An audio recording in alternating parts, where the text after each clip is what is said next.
तो आप भी जानते हैं जो नीट है कितना आपका कॉम्पिटिटिव एग्जाम है और उसमें जो 50% वेटेज होता है किसका होता है, बायोलॉजी का होता है। तो आज हम आपको बताएंगे कि कैसे आपको बायोलॉजी को पढ़ना है, 11वीं की भी 12वीं की भी। पहले आपको क्या करना है, बायोलॉजी की बुक में आपको देखने को मिलेगा कि आपको बहुत सारी चीज़ें यहाँ पर फैक्ट दिए होते हैं। तो आपको दोस्तों देखना है कि आपको क्या क्या याद आ रहा है। जैसे आपने बायोडाइवर्सिटी पढ़ा तो फिर आपको जो जो याद आ रहा है, आपने अगर 12th में पढ़ा है बायोडाइवर्सिटी, तो वो दोस्तों आपको लिखते जाना है जिससे आपको रिकॉल वो चीज़ें होते जाए। आप लिखते हैं तो चीज़ें आपको रिकॉल होती है और आप इधर ही पे लिख लेंगे क्योंकि इतना स्पेस आपको लिखने के लिए ही दिया गया है। इधर ही पे लिख लेंगे तो आपका बहुत आसानी से अगली बार जब आप आएंगे तो आपको खुद ही रिकॉल हो जाएगा। एडवर्ड विल्सन और पॉली हेरलिक, स्टैनफोर्ड इकोलॉजिस्ट, सब दोस्तों आपको रिकॉल हो जाएगा। इसके बाद आपको दोस्तों लिखते जाना है, जैसे कि आईसीबीएन प्लांट्स के लिए होता है, बायनोमियल नोमेनक्लेचर कार्लेस लीनियस के लिए होता है। तो ऐसे दोस्तों आपको लिखते जाना है और लिख लिख के दोस्तों आपका ऐसा बनेगा कि आप देखते जाएंगे कि आपको जो चैप्टर का रिवीजन है वो आपका बहुत कम टाइम में हो जाएगा, क्योंकि जो आपको इतनी सारी लाइन्स में लिखे हुए हैं उस सबको इंपॉर्टेंट चीज़ों को आपने यहाँ पर साइड में लिखते जाना है। अलग से आप कॉपी में लिखेंगे तो फिर आपको वहाँ पर समस्या हो सकती है कि आप वो कॉपी देखेंगे कि बुक देखेंगे। इसके बाद जैसे दोस्तों आप एनसीईआरटी को पढ़ते हैं तो आपको लाइन बाय लाइन पढ़ना है और जैसे आपको पता चले कि यहाँ पर आपको कुछ ऐसा दिख जाए कि is responsible, is the reason for, तो यहाँ पर दोस्तों आपको ऐसे मार्क कर लेना है AR, यानी कि असर्शन रीज़न। तो असर्शन रीज़न ऐसे आपके ऐसे ही बनाए जाते हैं, तो आपको इससे आपको बहुत ज़्यादा हेल्प यहाँ पर मिलेगी।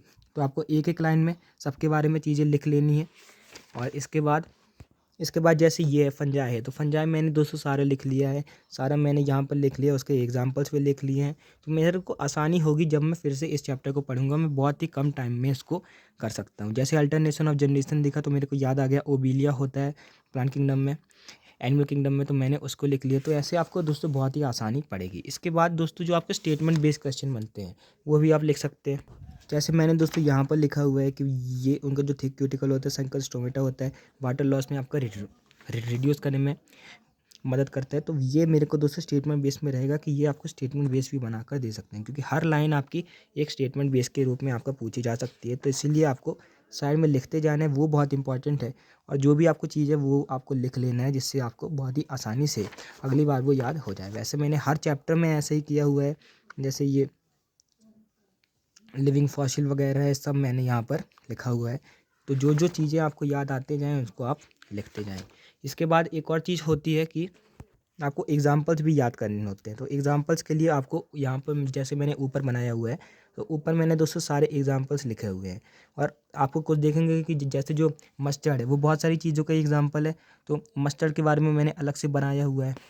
ऐसे जैसे आपका मस्टर्ड है तो मस्टर्ड के बारे में मैंने बनाया हुआ है कि ये मस्टर्ड में होता है, पैराइटल मार्जिनल होता है, ज़ाइगोमॉर्फिक वैक्सिलरी, सब मैंने दोस्तों यहाँ पर बनाया हुआ है। यहाँ पर मैंने ऊपर भी बनाया हुआ है, नीचे भी बनाया हुआ है, सिनकार्पस भी मैंने बनाया हुआ है। मेरे को 12th में सिनकार्पस दिखता है एक पेपर, तो मैं उसको भी यहाँ पर लिख लेता हूँ। तो ये मेरे को दोस्तों बाद में याद मेरे को करने में मदद करता है। ऐसा ही मैंने 12th में भी किया है।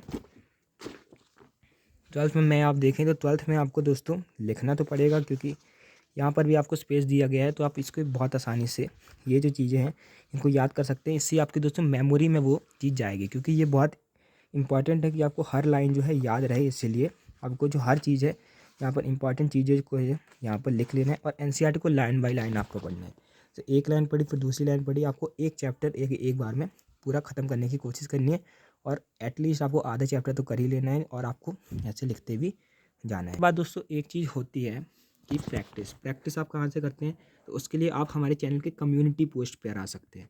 कम्युनिटी पोस्ट में आप देखेंगे तो हमने बहुत सारे जो PYQs हैं और जो नीट के जो क्वेश्चन है वो हम डेली एनसीईआरटी से बनाकर वो अपलोड करते हैं, तो वो आपको बहुत ज़्यादा हेल्प करेंगे। और नीट के PYQs और नीट के केमिस्ट्री के फिजिक्स के सब आपको डिस्क्रिप्शन में मिल जाएंगे। तो वो दोस्तों आपको बहुत काम देंगे, क्योंकि आपको एनसीईआरटी जो है उसको लाइन बाय लाइन आपको याद होनी चाहिए। तो ये टिप्स आपको बहुत ज़्यादा काम आएगी।